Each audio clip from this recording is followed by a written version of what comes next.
دن سے یہ ہماری کانفرنس یا ہمارا جشن شروع ہوا ہے، 30 سالہ جشن۔ اس 30 سالہ جشن میں ہم اپنے کھوئے ہوئے لنکیجز پہ بھی بات کر رہے ہیں اور نئے جڑنے والے ہمارے جو بنے ہیں ان پہ بھی بات کر رہے ہیں۔ ہم اس کا خود سے تنقیدی جائزہ بھی لے رہے ہیں اور خود سے ہم کچھ نئے راستے بنانے کی بات بھی کر رہے ہیں۔ تو میرے لیے یہ بہت امپارٹنٹ ہے کہ 30 سالوں کے بعد ہم اس کو ریوزٹ کر رہے ہیں کہ آج خواتین کی، عورتوں کی تحریک کہاں پر ہے اور وہ کیا کر رہی ہے۔ یہاں پر کل سے جو باتیں ہوئی ہیں، پرسوں سے جو باتیں ہوئی ہیں، میں اس کے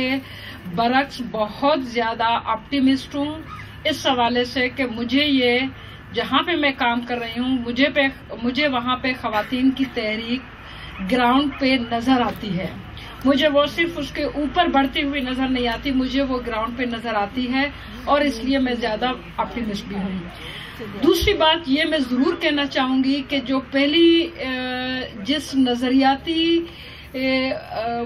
اس کے ساتھ بیگیج کے ساتھ یہ خواتین کی تحریک شروع ہوئی تھی، آج 2013 میں ہماری بہت ساری ریالٹیز تبدیل ہو چکی ہیں، نیشنل لیول پر اور انٹرنیشنل لیول پر بھی۔ انٹرنیشنل لیول پر بھی اگر ہم دیکھیں تو ایک رجت پرستی کا جو ہے رجحان بڑا ہے اور آج کل کے جو ہیروز ہیں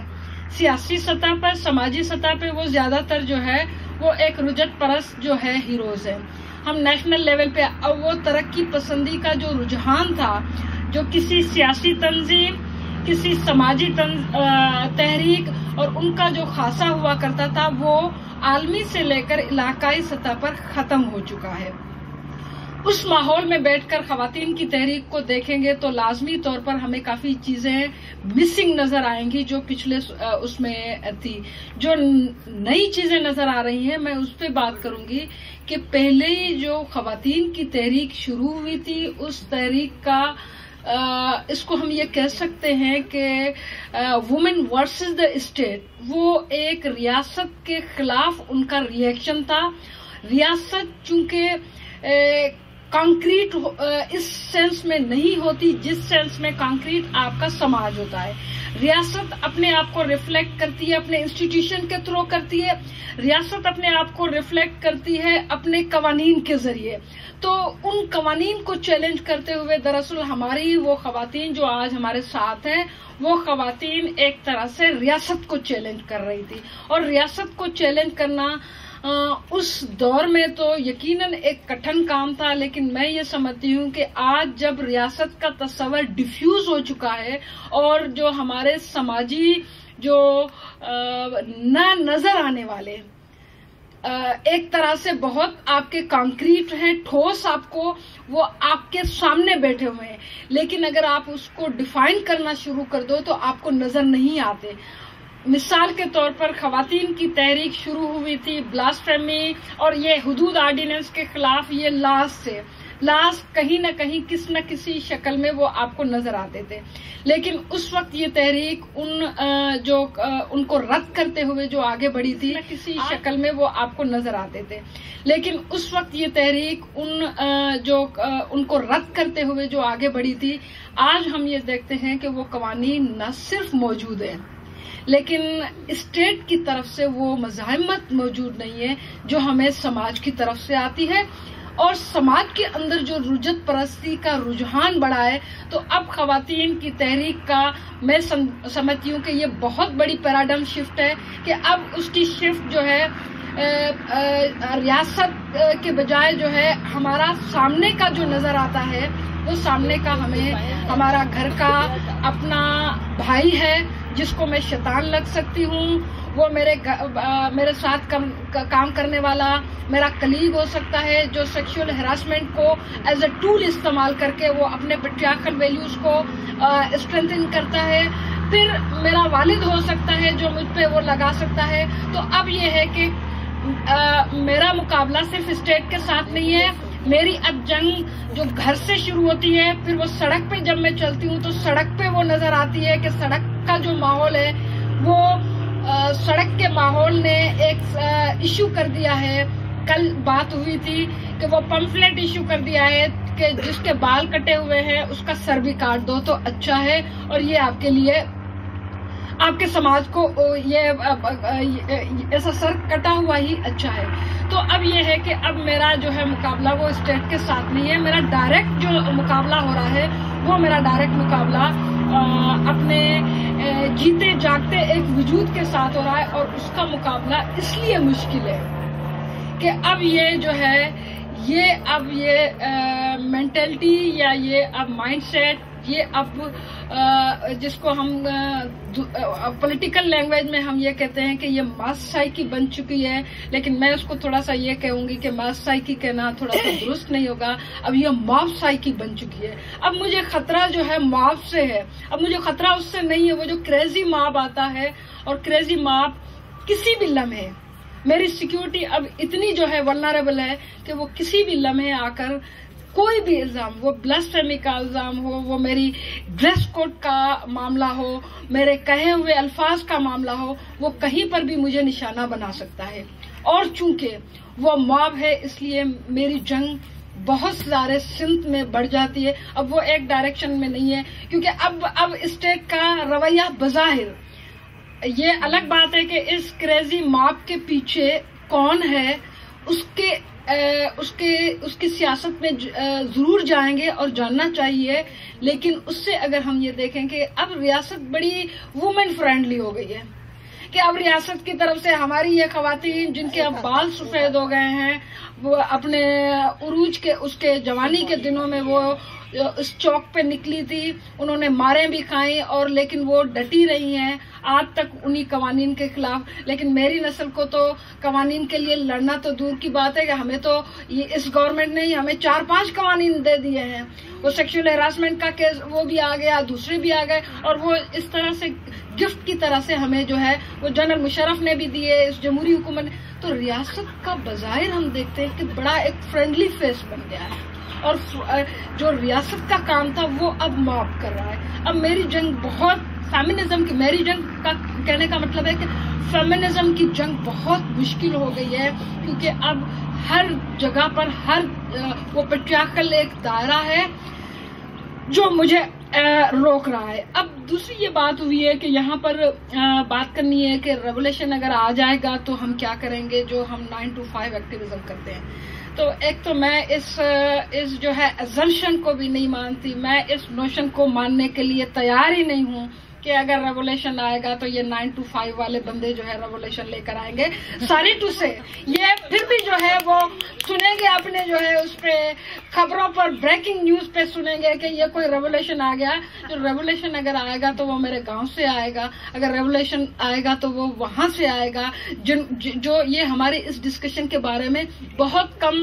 جانتے ہوں۔ میں آپ کو مثال دے سکتی ہوں، ہم بہت اس میں ایک بہت اچھا جو ہے اس میں لکھا ہوا ہے sexuality and loss of agency کا، یہ جو ہے میں آپ کو تھوڑی سی مطلب یہ سمجھانا چاہتی ہوں کہ ہم یہاں پر بہت اچھے طریقے سے اس کو تھیورائز کرتے ہوئے ہم ان سیکشولیٹیز کی بات بھی کرتے ہیں، اس کو ایز اے ایجنسی کی یوز کرنے کی بھی بات کرتے ہیں، اس کو سیلیبریٹ کرنے کی بھی بات کر لیں۔ لیکن میں آپ کو بڑی حیرانی کی بات بتاؤں کہ یہ ہمارے مڈل کلاس کا ٹیبو ہو سکتا ہے، یا ہمارے اربن کلاس کا ٹیبو ہو سکتا ہے کہ ہم ان پہ بات نہ کرتے ہوں، ہم اس ایجنسی کو یوز نہ کرتے ہوں۔ اگر میں اپنے اس ماحول کا، جس ماحول کی میں پیداوار ہوں، اس ماحول کا اگر میں جائزہ لوں تو سب سے بڑا جو ہے چیلنج اور سب سے پہلی جو ریزسٹنس آتی ہے عورت کی طرف سے وہ اس سیکشولیٹی کے ایشو پہ ہی آتی ہے۔ آپ نے ابھی رحیم یار خان کی خاتون کے لیے سن لیا کہ اس کے لیے سب سے بڑی پہلی امپورٹنٹ بات یہ تھی کہ اس کے کانوں میں ایک رس گھولتی ہوئی آواز آنی چاہیے، اور وہ آواز کے لیے اس کی پہلی جو ہے ریزسٹنس ایک گھر سے شروع ہوتی ہے۔ سندھ کے اندر کاروکاری کے کیسز ہوتے ہیں، ہم حیران ہوتے ہیں۔ ہماری ایک ڈاکٹر دوست یہاں پر بیٹھی ہوئی ہے، ڈاکٹر رخسانہ پریت، جس نے کل یہاں پر شاعری بھی پڑھی۔ تو ڈاکٹر رخسانہ پریت کا دارالامان میں جو ہے اس کی ڈیوٹی لگتی ہے۔ اس نے بڑی اچھی اس پہ کہانیاں بھی لکھی اور چھپائیں تو ابھی نہیں ہے، لیکن ہماری میٹنگز میں ہمارے ساتھ شیئر کی۔ اس نے بڑی جو ہے عورتوں سے بات کی، اور وہاں پر اکثر اوقات جو عورتیں آتی ہیں وہ آنر کلنگ میں کہ الزام میں جو جرگے سے اور وہاں سے بچا کے جو جان بچا کے دارالامان پہنچتی ہے، اور جن کا پھر کوئی ٹھکانہ نہیں ہوتا۔ ایک خاتون کا اس نے ذکر کیا کہ خاتون کے 5-8 بچے تھے، کوئی 8-10 بچے کا ذکر کیا کہ اس کے بچے تھے، وہ بچوں کو چھوڑا، شوہر کو چھوڑا، گھر کو چھوڑا، ایک بندے کے پیچھے وہ لگی اور بندہ ٹائم پہ نہیں پہنچا، یہ خاتون پکڑی گئی، کورٹ میں پیش ہوئی اور اس کو دارالعمان۔ ہماری ڈاکٹر صاحبہ نے ان سے صرف ایک سوال کیا، اس نے کہا کہ دیکھو بھائی، ہم تو یہ کر سکتے ہیں لیکن ہم سوچتے بھی نہیں ہیں کہ بال بچے اور یہ اور وہ چھوڑ کر کسی ایک ایسے بندے کے پیچھے لگ جانا جس کا صرف موبائل پہ آپ نے سنا ہو۔ اس نے کہا میں نے اس کو دیکھا بھی نہیں اور یہ کیا بھی نہیں، موبائل پر اس نے مجھ سے میٹھی میٹھی باتیں کرتا تھا اور پھر یہ ہے کہ اس نے کہا کہ نکل جانا ہے، ہم بھاگ کر شادی کریں گے، میں اس کے پیچھے نکل آئی، وہ بندہ پہنچا نہیں اور میں پکڑی گئی اور میں یہاں پر ہوں۔ اس نے پوچھا کہ یہ تمہارے پاس اتنی ہمت کہاں سے آئی؟ ہم لاکھ دفعہ سوچیں گے کہ، اور تمہیں پتا ہے، اچھا اس نے پوچھا اس سے کہ تمہیں یہ پتا نہیں ہے کہ تم جب پکڑی جاؤ گی تو ماری جاؤ گی اور تم کاری کر کے، اس نے کہا کہ پتا تھا۔ ارے بھائی پھر تمہیں یہ نہیں پتا تھا کہ پھر تمہارا حشر کیا ہوگا؟ اس نے کہا کہ دیکھو آپ جو ہے بات کرتے ہو، آپ شہروں کی عورتیں ہوں، آپ کے نام بھی جو ہے پورے لیے جاتے ہیں۔ ہم جہاں پیدا ہوتے ہیں، ہم کوئی 8ویں 10ویں بچی ہوتے ہیں اور پھر ہمارے پیدا ہونے پر کبھی ماں نے، کبھی باپ نے، کبھی بھائی نے، کبھی سماج نے کہیں سے ایک رس گھولتا ہوا پیار کا لفظ ہم نے پوری زندگی نہیں سنا۔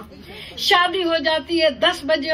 بچے میرے ہو گئے لیکن میں نے نہیں سنا۔ اگر موبائل فون پر کسی نے ایک پیار کی بات کہی، میری تو ساری زندگی اس لمحے پہ قربان ہے جو میں نے وہاں پہ سنا۔ اس نے کہا مجھے کوئی ریگریشن نہیں ہے کہ میں یہ دارالعمان پہ پہنچی۔ تو یہ جو ریزسٹنس وہاں پہ جو آ رہی ہے، جو اتنی عورتیں ماری جا رہی ہیں، تو وہ یہ پہلی جو ہے اس سیکچولیٹی کے اس ایشو پہ آ رہی ہے۔ یہ ہمارا مڈل کلاس فینامنا ہے، یہ ہمارا اربن فینامنا ہے کہ ہم اس کو ٹیبو سمجھتے ہیں۔ دوسری بات یہ اس پہ کہ اس کو کس طرح سے سیلیبریٹ کرتے ہیں۔ رات ہم نے، البتہ یہ ہوا کہ کچھ باتیں ہم نے یہاں پر جو جوک سنے، مجھے عرفانہ نے بتایا، میرا اپنا جو ہے وہ جو خاندانی بیک گراؤنڈ ہے وہ بہت کلوز سوسائٹی، بہت کلوز سسٹم، مجھے کچھ نہیں پتا کہ یہ کس طرح کے۔ انہوں نے کہا کہ بھائی آپ نے یہ جو ہمارے گاؤں گوٹھوں میں اسپیشلی جو شادیاں ہوتی ہیں اس میں جو عورتوں کے مطلب یہ سیشنز ہوتے ہیں اور عورتیں جو آپس میں مل بیٹھ کر جب باتیں کرتی ہیں، اس نے کہا تمہیں پتا ہے کہ وہ کیا مطلب ان کے اکثر کیا ہوتا ہے کہ ان کے سارے جوکس سیکشولیٹی پہ ہوتے ہیں اور وہ ان کا سارا ہنسنا، ساری سیلیبریشن سب اس پہ ہوتی ہے اور ان کے اسپیشلی ہوتے ہیں۔ ابھی فلڈ کے دنوں میں یہ ہوا کہ ہم نے جو ہے مطلب ایک کوئی تنظیم تھی اور ہم تو اس کے ساتھ یہ انگیجمنٹ تھی کہ جو خواتین آ رہی تھی ان سے صرف بات کرنی ہے، ان کے گھروں پہ، ان کے اپنی زندگی پہ بات کرنی ہے۔ تو انہوں نے ایک جو ہے عید کے دن ایک بڑا جشن جو ہے انہوں نے خواتین کا منایا اور آپ یقین کریں ہم ساری جو مطلب تھوڑی بہت شہری اب بن گئی ہیں، ہم ساری خواتین اتنی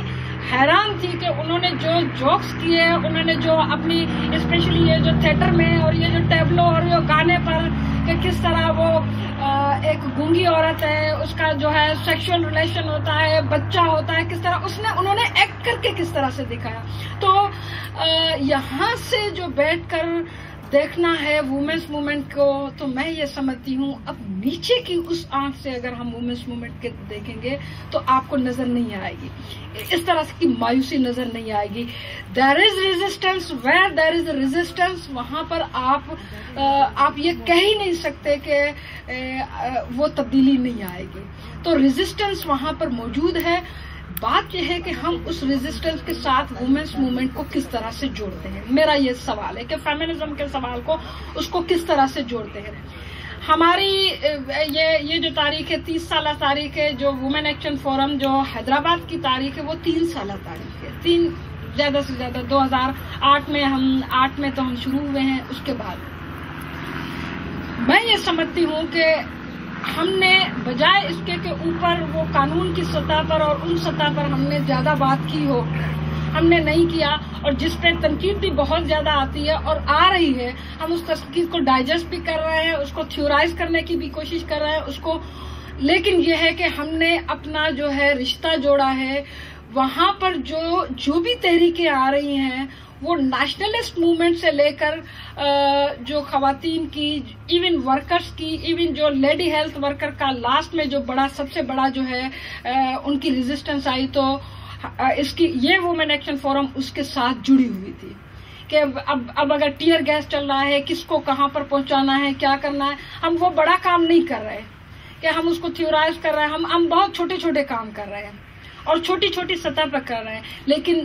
میں یہ سمجھتی ہوں کہ یہ انگیجمنٹ ہے.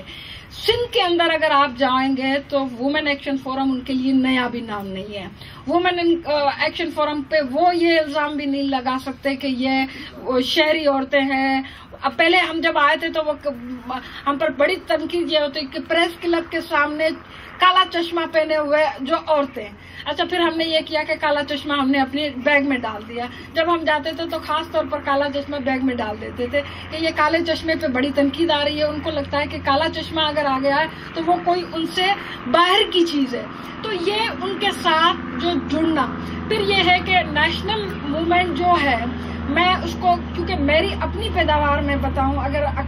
یہاں پر اتنا بڑا ٹائم نہیں ہے، لیکن میری اپنی پیداوار اس نیشنلسٹ موومنٹ سے ہوئی تھی کہ ہمارے گھر میں جہاں پر میں نے کتاب پڑھنا سیکھا 3 بڑی تصویریں لگی ہوئی تھی. ایک جی ایم سید کی لگی ہوئی ہوتی تھی، ایک شیخ مجیب الرحمان کی لگی ہوئی تھی، ایک شیخ ایاز کی لگی ہوئی تھی. تو یہ میری اپنی جو ہے پیدائش وہاں سے ہوئی. تو مجھے اس کا بہت زیادہ پرسنلی ایکسپیرینس ہے کہ عورتیں کس طرح سے ہیومن شیلڈ کے طور پر استعمال ہوتی ہیں. اور عورتوں کا ایشو بارگیننگ میں سب سے پہلی ٹاپ پریارٹی پہ آتا ہے کہ آپ کو اگر اسپیس بارگین کرنی پڑتی ہے کسی پولیٹیکل پارٹی کو، تو وہ عورتوں کے ایشو پر بآسانی کر سکتی ہے. یہی وجہ ہے کہ اس سے نیشنلزم سے شروع ہوئے، پھر سوشلزم تک پہنچے، پھر سوشلزم سے میری آخری جو پناہ گاہ تھی وہ فیمنزم ہے. جو باتیں ہوئی، جس کی کنیکشن ٹوٹنے کی، مجھے یہ آسانی ہوگی کہ وہ کنیکشن جو یہاں پہ مسنگ ہے وہ میرے 12 فروری کے بعد جو ہے مسنگ نہ رہیں، اور وہ ہم ان کو ساتھ لے کر چلیں. میرے خیال میں یہی کافی.